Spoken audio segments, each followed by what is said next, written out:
మట్టి వినాయకులను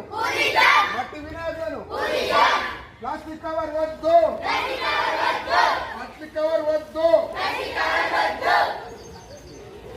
ఈ రోజు నుండి నేను మా కుటుంబ సమేతంగా మట్టి విగ్రహాన్ని పూజిస్తామని ప్రమాణం చేస్తున్నాము. పర్యావరణాన్ని కాపాడుతామని, ప్లాస్టిక్ కవర్ వాడమని ఈ రోజు నుండి మా ఇంట్లో అమ్మడానికి అవగాహన కల్పిస్తామని ప్రమాణం చేస్తున్నాము. వచ్చే ఎండాకాలం